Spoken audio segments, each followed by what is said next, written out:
Em verdade, só vive a experiência do perdão quem verdadeiramente assume a sua culpa. A estes, uma manifestação da graça, receber algo do qual você não merece. Perdão. Isso sim, liberta.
Graça e paz.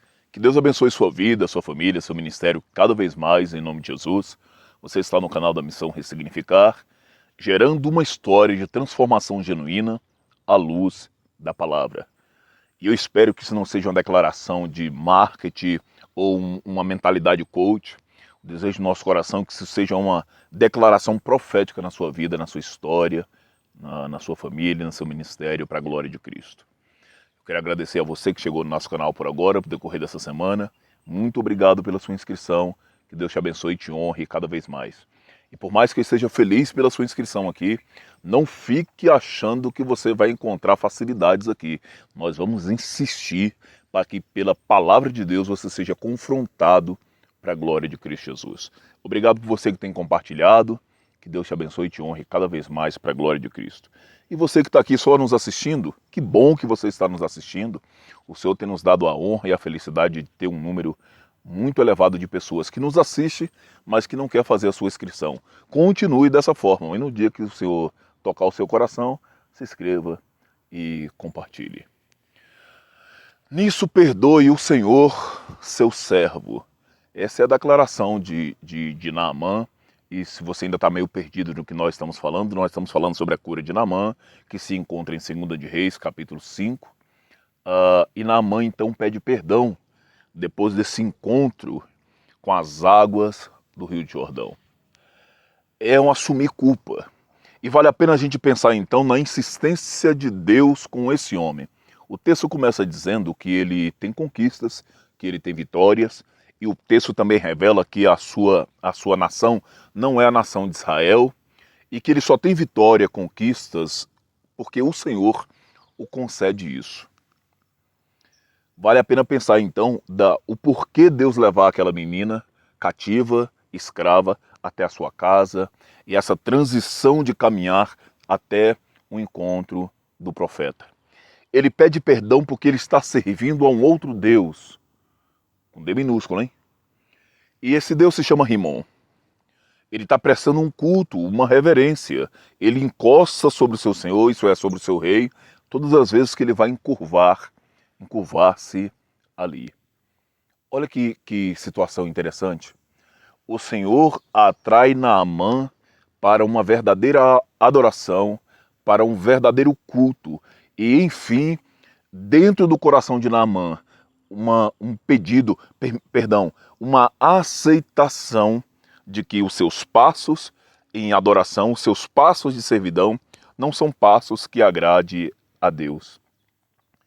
Naamã, então, entende-se que precisa, de algum modo, caminhar um novo contexto, caminhar em uma nova mentalidade, passar por uma esfera de transformação na sua mente, como o texto em Romanos vai dizer, para poder então servir esse Deus extraordinário, servir a esse Deus verdadeiro. Parece ser nula e vã aquilo que Deus está fazendo com a vida de Naamã, mas não é. E vale a pena a gente pensar na nossa jornada de vida, o que é que Deus tem feito na nossa vida para que a gente possa verdadeiramente nos reconhecermos culpados das muitas coisas que nós temos feito e não nos compungimos ainda a reconhecermos que nós verdadeiramente o somos. E como eu disse, só vai viver a graça do perdão verdadeiramente aquele que se assume culpado. E nós precisamos passar por isso, para com Deus, assumir diante de Deus que sim, que nós temos culpa, para com muito dos nossos próximos, assumir diante desses que nós temos culpas. Se der, nós vamos pensar 2 textos daqui por diante. E eu quero começar no primeiro texto, trazendo essa dinâmica de como o Senhor vê a nossa vida de pecado, de a forma como o Senhor vê o nosso pecado. E a necessidade que nós temos de reconhecer esse princípio, para que a partir desse princípio nós possamos verdadeiramente nos reconhecer pecadores e receber a dimensão desse perdão dentro dessas áreas da vida. Nós aprendemos religiosamente que o pecado é a ação que nós tomamos, mas tem alguns textos que vai dar uma aprofundada nessa dinâmica. Vamos para o primeiro deles? Nosso primeiro texto está em Mateus, capítulo número 5. Preste bem atenção. O versículo é o número 27. Ouviste o que foi dito aos antigos: não cometerás adultério. Eu, porém, vos digo, preste bem atenção nisso, que é importantíssimo, que qualquer que atentar numa mulher para a cobiçar, já em seu coração cometeu adultério com ela. Então, qual é a dinâmica que o Senhor está aplicando do contexto da lei? Adultério é o momento onde A e B estão no ato. Eu não vou explicar isso de forma detalhada, porque nós temos criança acompanhando aqui, né, Dária, Júlia e Sara. Então, só o ato consumado é adultério. Jesus está trazendo uma expressão de aprofundamento nisso. Porque não é a partir do momento que se faz ou que se flagra, mas a partir do momento que o desejo no coração perde-se o controle. Então vamos lá, trazendo a dinâmica para o nosso dia a dia. Se porventura, nos dias de hoje, houve uma consumação do fato que se tornou um ato de adultério, quando A ou B for pedir perdão pelo aquele ato, ele vai pedir perdão pela consumação do fato. Não é assim que nós somos? Nós pedimos perdão pela consumação do fato. Mas o Senhor está dizendo que o fato consumado não é o adultério. Adultério foi quando culminou o desejo dentro do coração. E o pedido de perdão tem que alcançar o momento do desejo e não apenas o fato consumado. O adultério não se deu na consumação do fato. E nós pedimos perdão somente pelo fato consumado. E receber perdão no fato consumado não resolve o problema, porque o desejo, isso é, a origem, é que precisa ser alcançado por essa dimensão da graça. 2 corpos numa cama é apenas a consumação de 1 tonelada de fatores. E como eu conversei com um amigo uns tempos atrás, pedir perdão pelo ambiente do flagra e pela estrutura da consumação do adultério em si é fácil. Mas, e a mentira que foi construída para poder chegar naquele momento? Os recursos que foram desviados da casa, da criança, do dízimo e das ofertas, como fica? E as voltinhas de carro, o cinema, o jantar e por aí vai. Tá vendo como é muito fácil a gente nos enganarmos em cima desse contexto do que é perdão? Então, por que nós não conseguimos alcançar a libertação dentro do perdão? Primeiro, porque nós mentimos acerca do que é, do pecado que nós cometemos. Vamos voltar para a dinâmica do adultério. Nós mentimos porque nós assumimos em parte. Assumir essa dimensão do adultério somente na consumação do fato é uma coisa. Mas existe 1 tonelada de questões que foram construídas até a consumação. Nós não chegamos no desejo. Então, para viver libertação dentro da dimensão do perdão, é necessário assumir culpa. Perdão é extremamente necessário assumir culpa. E só vive libertação dentro do perdão quem verdadeiramente assume culpa. Então vamos voltar de novo para essa dinâmica. O que Jesus está dizendo? Que você precisa aprender a cuidar do seu desejo, que você precisa aprender a cuidar da sua vontade. E como o texto que nós vamos ler daqui a pouco diz, o pecado jaz à porta. É você quem precisa dominá-lo. Então não adianta pedir perdão pela questão do que já foi consumado. Aquilo ali não é o pecado. O pecado está muito antes desse ponto. Vamos voltar para o texto? Se você desejou no coração, já adulterou. Aqui. Não tem consumação aqui. O desejo descontrolado já é a manifestação do adultério. Texto fácil, você bem conhece este, estava conversando com o Edson um dia desse acerca desse texto. É Gênesis capítulo número 4, Caim, pastor de ovelhas, Abel, lavrador de terra, um dado momento, entregar uma oferta diante do Senhor. E a partir do momento da oferta, o versículo 5 vai dizer, mas para Caim, para sua oferta, não se atentou. Perdão, vamos voltar aqui para o versículo 4, rapidinho de novo. Abel também trouxe dos primogênitos da sua ovelha e da gordura. E atentou o Senhor para Abel e para a sua oferta. Preste bem atenção nisso. Os olhos do Senhor, a atenção do Senhor não está voltado para a dinâmica da oferta que você entrega. Está sempre voltado para você. Então, todas as vezes que você faz uma oferta, os olhos do Senhor estão voltados para você e só depois da sua oferta. A sua oferta comunica quem você é. A sua oferta comunica quem você é. Cuidado quando for entregar a oferta, viu? Porque a sua oferta está denunciando quem você é. Versículo 5. Mas para Caim, para a sua oferta não se atentou. Irou-se Caim fortemente e decaiu-se o semblante. E o Senhor disse a Caim, por que te irastes? Por que decaiu o seu semblante? Se bem fizeres, preste bem atenção, não é certo que será aceito?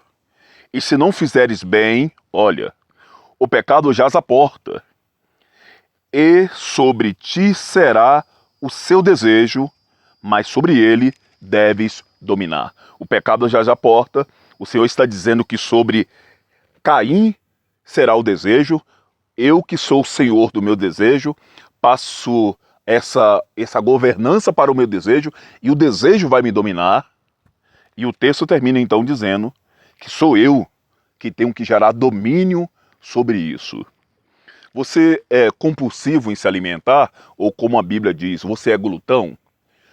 Você é daqueles que o o Joaquim Manuel, lá daquela novela que você assiste, segundo a sua vontade, deveria beijar a Filisbela, mas ele beijou a Maria Chiquinha, e aí você fica triste com isso, e você vai para a geladeira sem fome e ataca tudo que tem lá? A torta do menino levar para a escola no outro dia, o pacote de biscoito e até aquele bolinho de chocolate, né, Dara? Seu time perdeu e você come além da conta. É o seu desejo. Você que deveria estar controlando o seu desejo e inverteu. Assim tem sido muitos de nós com a comida, com o entretenimento. Pega o seu telefone, passa o dia todinho naquele negócio lá, ó, só jogando imagens para dentro de cada um de nós. Os irmãos que são viciados em pornografia passam por essa mesma dinâmica. O desejo passou a ser senhor de cada um de nós. É responsabilidade sua. É essa dinâmica do desejo descontrolado que vai levar ao pecado. Então, até esse momento, Caim não tinha consumado o pecado, mas o desejo estava dentro dele. O resto da história você já sabe.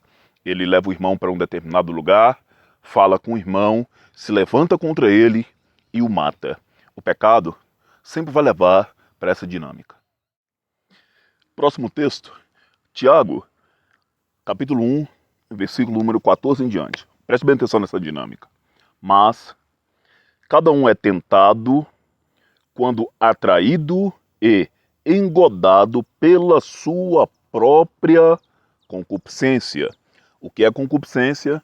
É quando você perde o controle do desejo. Nós acabamos de ler isso lá em Gênesis. Depois disso, preste bem atenção. Depois, havendo a concupiscência concebido, dá a luz ao pecado. E o pecado, sendo consumado, gera a morte. O que é que gera a morte? A consumação do pecado. Aonde está o pecado, ainda não existe a consumação. Então vamos voltar para a dinâmica do adultério, que Cristo explicou lá. A partir do momento que eu olho e que eu desejo dentro do meu coração, pecado. É dentro deste lugar, é dentro desse ambiente, é dentro desse tempo que o perdão precisa alcançar. Quando há a consumação do pecado, eu raramente peço perdão pelo pecado. Eu estou pedindo perdão pela consumação do mesmo. Sabe o que acontece? Espiritualmente, eu resolvo a consumação do pecado e deixo o pecado lá, produzindo, gerando, e por aí vai. Então, por que como igreja, e eu falo isso muito como igreja cristã, como igreja evangélica brasileira, existe uma somatização de quedas na vida de muitos dos nossos irmãos? Porque esses irmãos nunca experimentaram o fato de verdadeiramente abrir a boca e confessar o pecado na sua origem.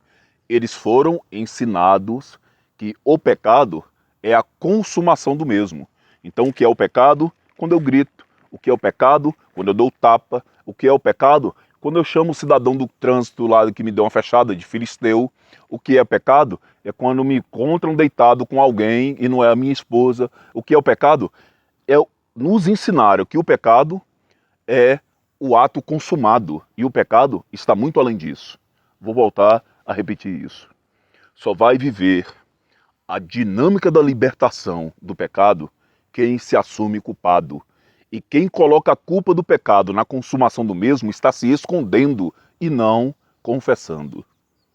Precisa chegar à origem. Precisa chegar à fonte. É com base em situações iguais a essa que tem um outro texto que vai dizer que abismos chama abismos.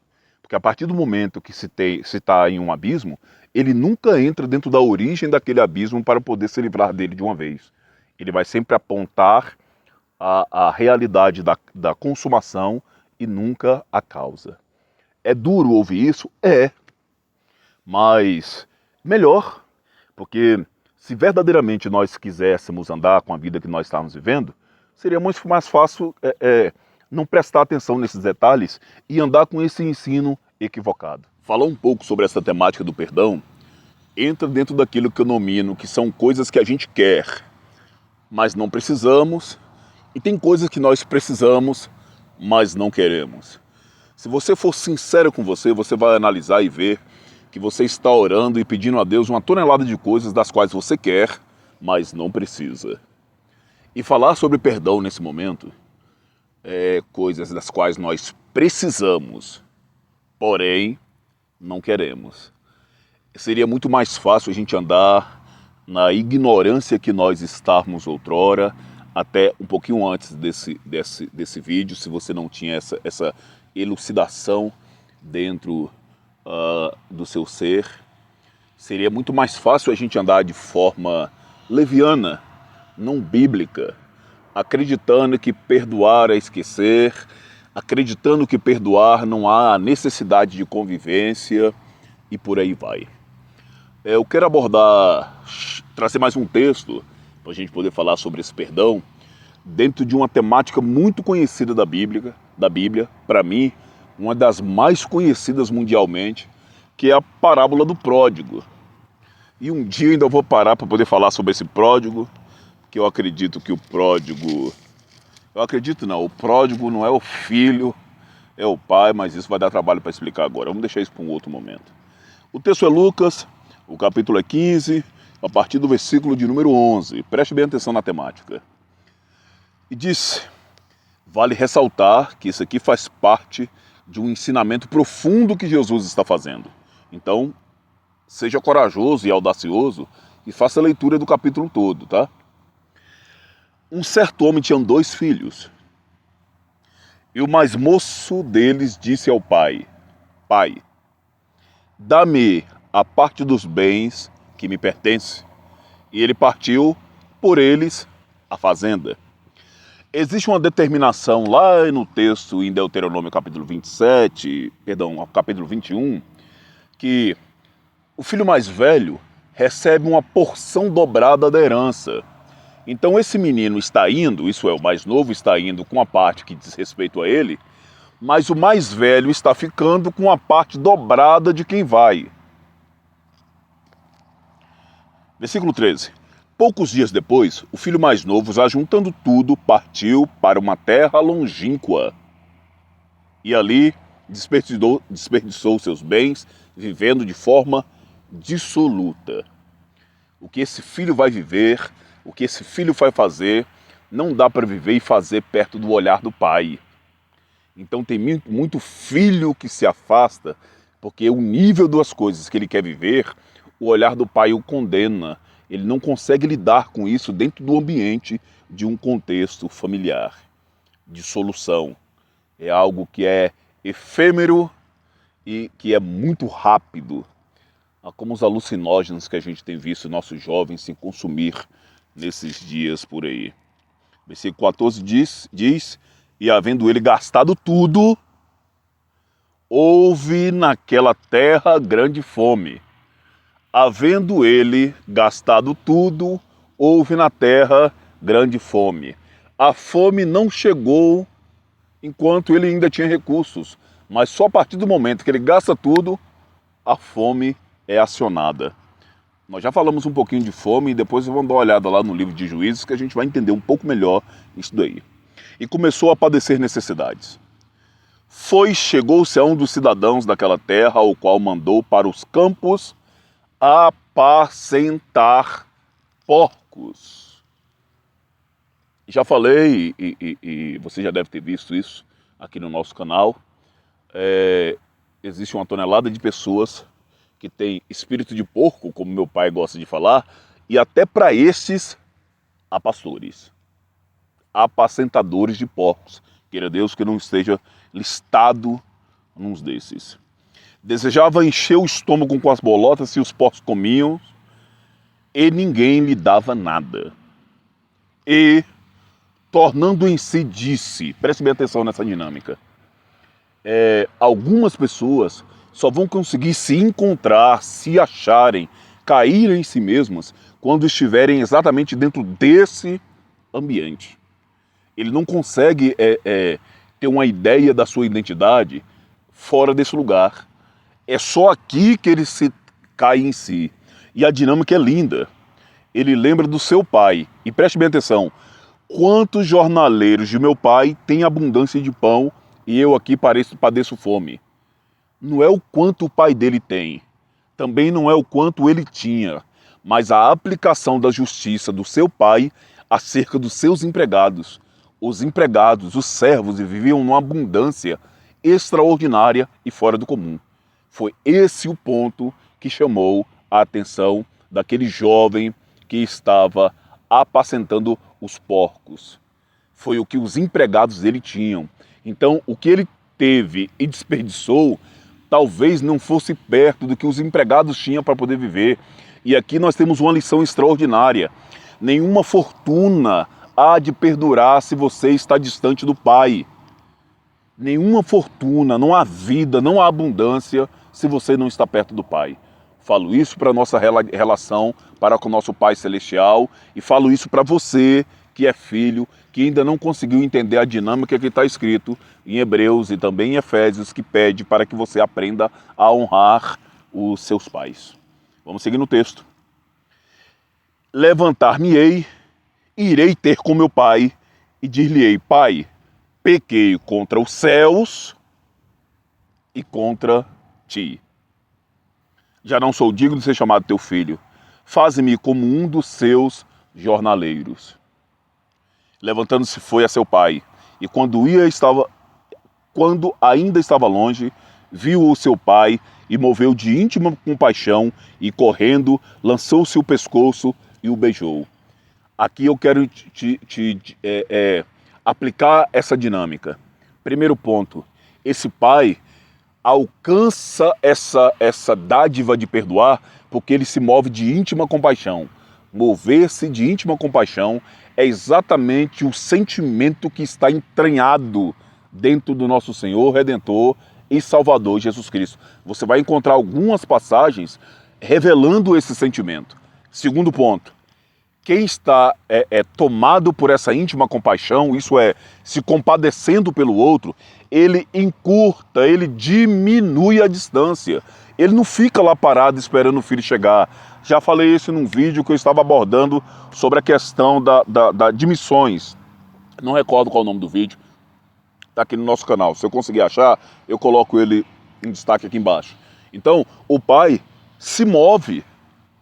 O pai não tem culpa.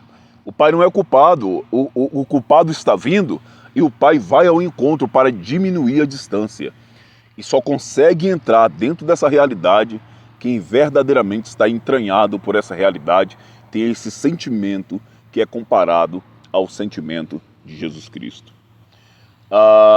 Lança-se o pescoço e beija. Versículo 21 diz: o filho lhe disse: Pai, pequei contra os céus e perante ti, já não sou digno de ser chamado teu filho. Mas o pai disse aos seus servos: trazei depressa. Preste bem atenção nisso. Eu não sei se você é assim ou se só sou eu. Eu perdoo, mas o meu perdão tem um tempo. Mês que vem eu te perdoo. Meu perdão tem um tempo. Na semana que vem eu deixo que essa situação seja reestabelecida. O pai diz para os servos ser rápido, ter pressa e ter habilidade nisso. Trazer depressa a melhor roupa. E muitas das vezes nós usamos o que nós temos como perdão para poder punir a melhor roupa, vesti-lo, põe um anel na mão e alpargatas nos pés.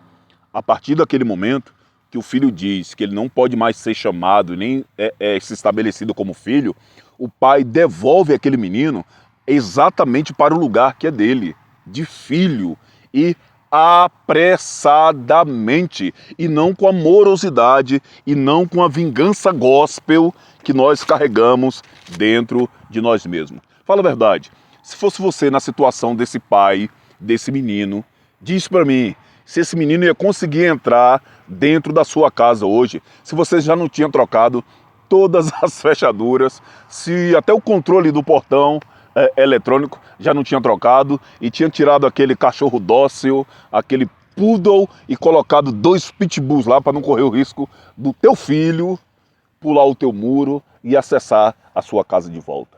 Então, nós temos dificuldades para pedir perdão porque nós não entendemos a origem do nosso pecado, nós aprendemos a pedir perdão pelas consequências ou pela consumação do pecado, nunca pela sua origem.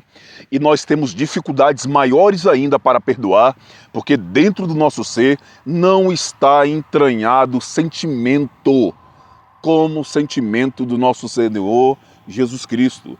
É por isso que nós punimos ao perdoar. É por isso que nós desgastamos ao perdoar. É por isso que perdoar, para mim e para você, é uma punição e não a libertação. É uma prisão e nunca uma liberdade.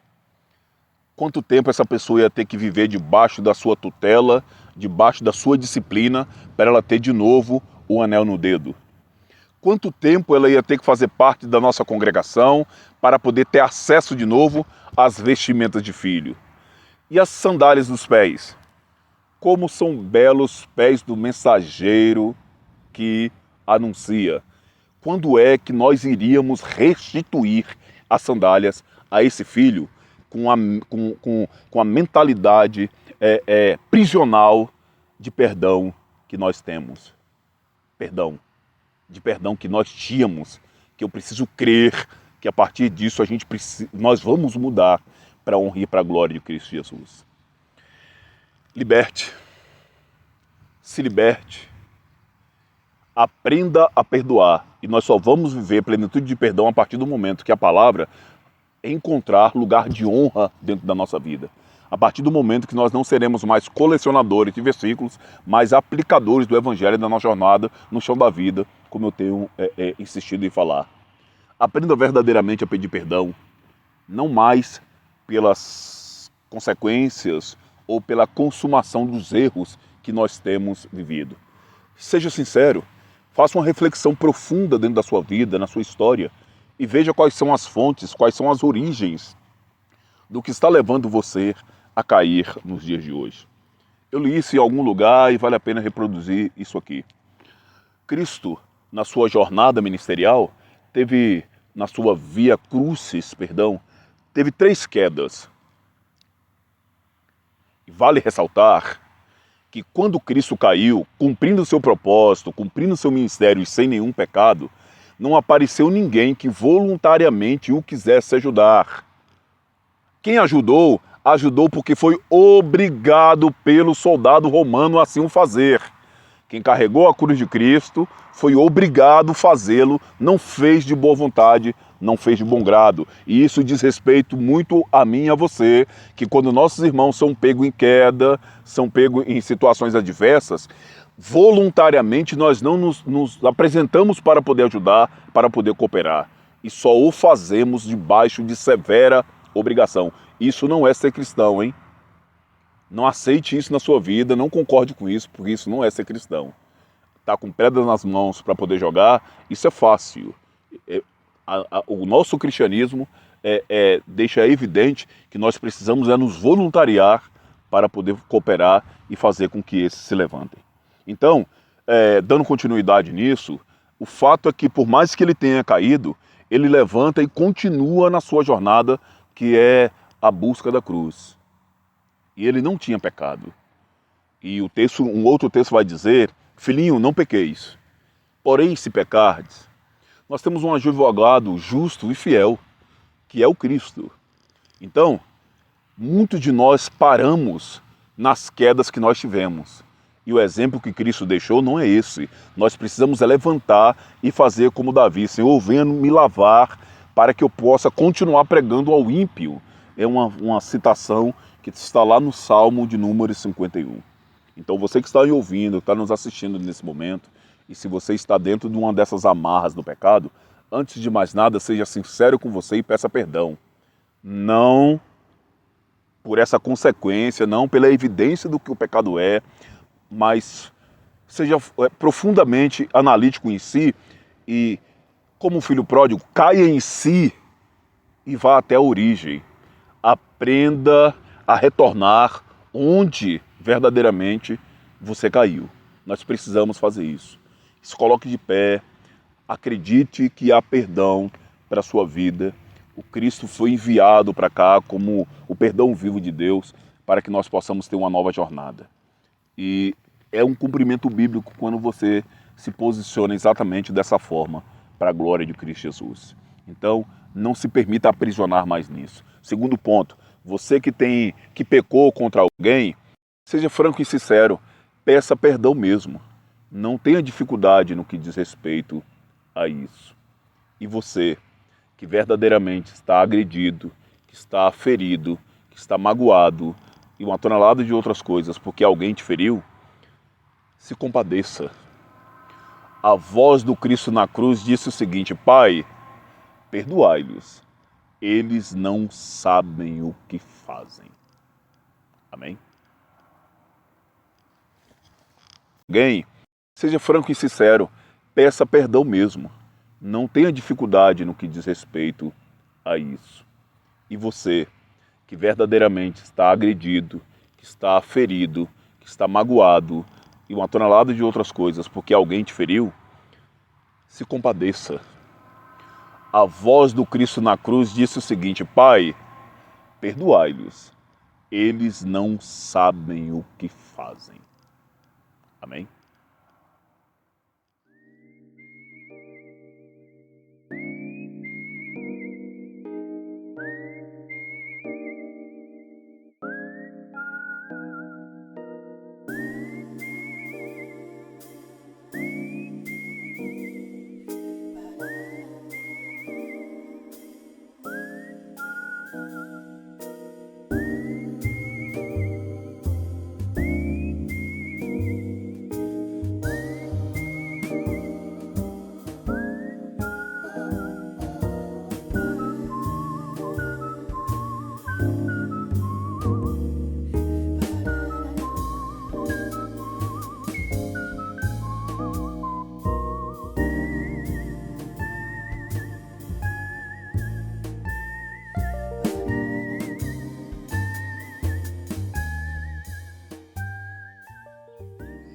Na mesma praça, no mesmo banco, faltam as flores e até um bom jardim, né?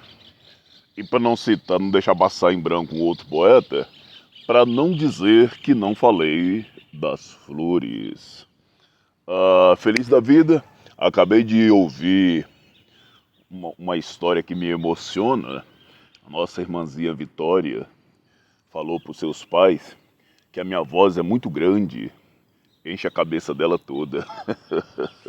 Aproveitei essa oportunidade e mandar um abraço por meus irmãos mirins, fraldinhas, como eu gosto de falar, como eu falo do Miguel, da Dara, da Júlia, da Sara e do Sam, nossa irmãzinha Helena, o João Miguel e a Monique.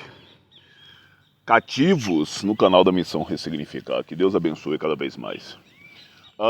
Preste bem atenção. O texto agora é Mateus capítulo 18, a partir do versículo número 21. Jesus está ensinando questões e parábolas acerca do reino. Ele vem apontar como é que funciona a dinâmica do reino no início do capítulo. Fala sobre a humildade, para que a gente tome cuidado para não deixar que os pequenos sejam escandalizados. Vai falar sobre o contexto da ovelha desgarrada. Estabelece a partir do versículo 15 uma dinâmica, uma disciplina ou até mesmo uma lei acerca do perdão. Dentro dessa dinâmica de ensinamento, Pedro, no versículo 21, se aproxima dele. E me espanta as muitas vezes que os discípulos, sempre que vai ter um diálogo mais profundo com Jesus, precisa se aproximar, porque denota o fato deles estarem a uma certa distância. Versículo 21, Mateus, capítulo número 18. Então Pedro, aproximando-se dele, disse: Senhor, marque essa parte aí na sua Bíblia, até quantas vezes pecará o meu irmão contra mim e eu lhe perdoarei? Olha a pergunta de Pedro. Até quantas vezes pecará o meu irmão contra mim e eu lhe perdoarei? E aí Pedro estabelece-se o máximo da sua grandeza, da sua misericórdia, da sua capacidade de perdoar, estabelece esse número, 7. Esse número, aliás, eu não vou nem explicar sobre o 7, que nós já tratamos acerca dele e bem próximo disso daqui. Ele aponta para esse número como se isso fosse o máximo que o Pedro pudesse assim fazer. Mas a pergunta é pertinente. Até quantas vezes pecará contra mim o meu irmão?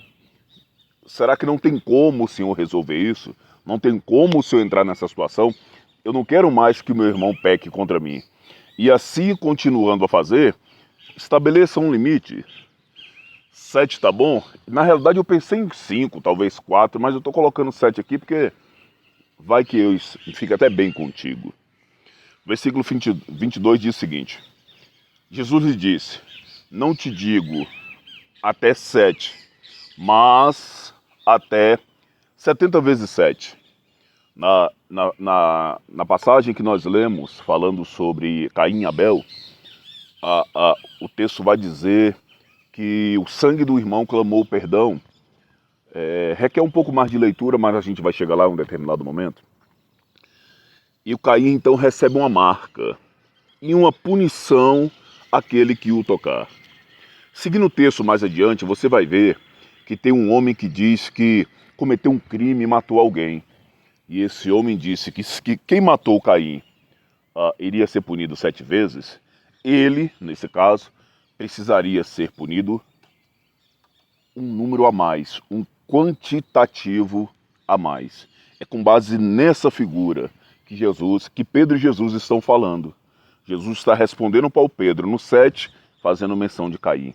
E aí a figura desse homem, que você vai procurar, vai caminhar na leitura do Gênesis e você vai ver como é fantástica, aponta para essa multiplicação do 7. Versículo 23, aqui ainda Mateus capítulo número 18. Por isso o reino dos céus pode comparar-se a um certo rei que quis fazer conta com os seus servos. O Senhor está aproveitando essa grande oportunidade para poder falar do perdão e mostrar como é que funciona a dinâmica dentro do reino. Começando a fazer contas, foi-lhe apresentado um que lhe devia 10.000 talentos.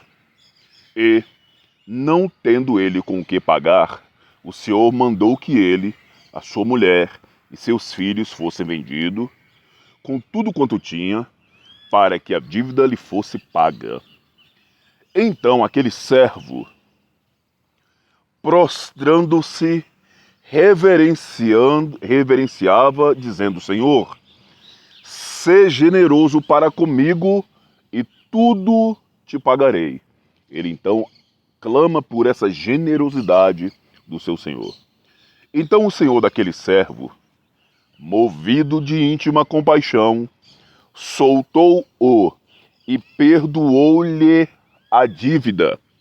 Olha a dinâmica do perdão. A dinâmica do perdão aponta para uma liberdade e o quitamento, a quitação de toda e qualquer dívida. Vamos ler de novo. Soltou-o e perdoou-lhe a dívida.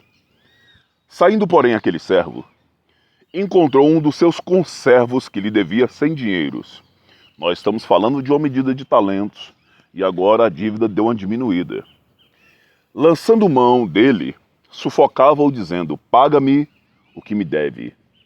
Então o seu companheiro, prostrando-se aos seus pés, rogava-lhe dizendo: sê generoso para comigo e tudo te pagarei. Ele, porém, não quis, antes foi encerrá-lo na prisão até que pagasse a dívida. Nós somos exatamente dessa forma. Nós recebemos um perdão de Deus, que é uma coisa extraordinária e fantástica, mas nós não conseguimos liberar essa mesma dimensão de perdão para com os nossos irmãos. Até mesmo humanamente falando, nós recebemos perdão por pecados, agravos e até crimes que nós cometemos, mas na hora de perdoar situações muito menores das quais nós recebemos perdão, nós agimos como cidadão.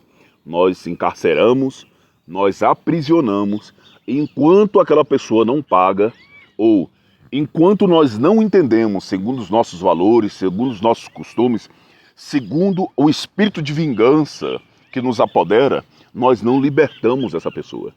Existem algumas pessoas que fazem questão de deixar pessoas presas e amarradas em suas vidas por questões mínimas, tolas e bobas. Vou repetir isso. Você já ouviu, ou talvez até você seja um desses, que perdoa tudo, menos determinadas coisas. Vamos seguir no texto. Vendo, pois, seus conservos o que acontecia, contristaram-se muito e foram declarar ao seu senhor tudo o que passara. Então seu senhor, chamando-o à sua presença, disse: servo malvado, perdoei-te toda aquela dívida, porque me suplicastes. Não devias tu, igualmente, ter compaixão do teu companheiro, como eu também tive misericórdia de ti? E indignado, o Senhor o entregou a atormentadores, até que pagasse tudo o que devia. Aí o versículo 35 termina dizendo: assim vos fará também meu Pai Celestial, se do coração não perdoardes, cada um a seu irmão, as suas ofensas. Será exatamente dessa forma que nós seremos tratados, se aqui, dentro desse ambiente terreno, como diz o pastor lá da Bahia, se nós não tratarmos com profundidade dentro do perdão a vida e tratar com perdão a vida dos nossos irmãos. Será exatamente desse jeito que nós seremos tratados. Então, dentro desse versículo, dentro desses versículos que nós terminamos de ler, o que nos revela e quem verdadeiramente nós somos é a figura desse homem que recebe perdão por uma dívida grande e não consegue perdoar alguém que está devendo muito pouco, que é tomado por um sentimento de misericórdia, de compaixão, mas não consegue impartir isso para com o outro que dele precisa. É alguém que está correndo o risco de perder a si, perder sua esposa e seus filhos e tudo quanto tem, e recebe a graça do perdão e vive a libertação, mas ele, sendo livre, prefere aprisionar, prefere deixar em cativeiro, prefere deixar a vida em amarras. A dinâmica do perdão é para ser exercida aqui, entre eu e você, dentro desse contexto de comunidade, dentro dessa vida da qual nós temos. E muitos de nós terceirizamos o perdão. Olha outra frase que talvez você até fale ela muito. Só quem perdoa é Deus. Vamos ler o versículo de novo? 35. Assim vos fará também, meu Pai Celestial, se de todo o coração não perdoardes. É se você não perdoar. Cada um a seu irmão as suas ofensas. Então, não tem essa dinâmica de que só quem perdoa é Deus. Isso aí é adágio popular, é prosopopeia flácida para acalentar bovinos. Você precisa perdoar. E como eu disse, o perdão é sim um dever cristão. Aqui, e com isso termino. Todas as ações pecaminosas ou justas, elas procedem do coração. Não é o nosso impulso que fala, não foi a bebedeira, a inconsciência, não. O coração. Nós falamos, externamos com a nossa boca aquilo do qual o nosso coração está cheio. E a passagem que nós lemos agora de Mateus também nos traz essa evidência. Precisa brotar perdão de dentro do nosso coração. Então aprisionar é uma ação oriunda do nosso coração. Hebreus capítulo 4 é um texto que você e eu conhecemos muito bem. O versículo número 12 diz o seguinte: porque a palavra de Deus é viva e eficaz, mais penetrante do que espada alguma de dois gumes, e penetra até a divisão da alma e do espírito, das juntas e das medulas, e é apta para discernir os pensamentos e as intenções do coração. Há um outro versículo que diz: de tudo que se deve guardar, guarde o seu coração. E eu espero que o nosso coração possa ser invadido por essa palavra, possa ser dominado por essa palavra, que verdadeiramente nós tenhamos pressa em retornar às Escrituras, para que além das muitas abundâncias que o Senhor tem, para que nós possamos ver nesse tempo e nessa terra, o perdão seja uma delas. A liberdade que só o perdão pode nos proporcionar, possa alcançar a nossa vida, a nossa casa, família e ministério. E eu espero em Deus que essa semana seja uma semana de profunda reflexão na sua vida, na sua história, no seu ministério, e que possa nos fazer voltar até o ambiente, lugar, momento onde nós caímos. E com o mais profundo do nosso coração, tratado pela palavra, nós possamos perdoar e receber o perdão de Deus. Pai, te louvamos, te agradecemos e bendizemos seu santo nome. Muito obrigado por tudo que temos passado e por tudo que temos vivido. Como igreja tua, Pai, nós intercedemos pelos muitos que em tantos lugares têm passado por desastres e hoje em evidência a comunidade, a cidade de Petrópolis. Como igreja tua, nós oramos e sentimos a dor e o luto de cada irmão, de cada família que tem passado por ali. Nós oramos, Pai, pela irmã Juscelia e toda a comunidade que está ali na Colômbia. Nós oramos, Pai, pelo pastor Lino e por toda a comunidade em Moçambique, que também nos dá a honra de nos acompanhar. Te agradecemos pela vida, Pai, de cada um dos irmãos que se faz presente nessa transmissão.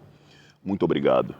Nos ensina, Pai, os caminhos, a direção do perdão, o verdadeiro, o sincero, aquele que brota, Pai, da Tua palavra e que irradia os nossos corações com a plenitude dessa verdade. Permita, Pai, que esse estudo possa verdadeiramente ser verdade na nossa vida, na nossa jornada e na nossa existência. Que o nome do nosso Senhor, Redentor e Salvador Jesus Cristo, a quem nós professamos como único e suficiente Salvador, seja, Pai, o validador da nossa vontade, das nossas verdades, da nossa oração nesse momento em Ti, e é nele que nós te agradecemos. Amém. Que Deus te abençoe, fique na paz e espero que na próxima sexta-feira tenha muito mais para a honra e para a glória de Cristo Jesus. Deus te abençoe.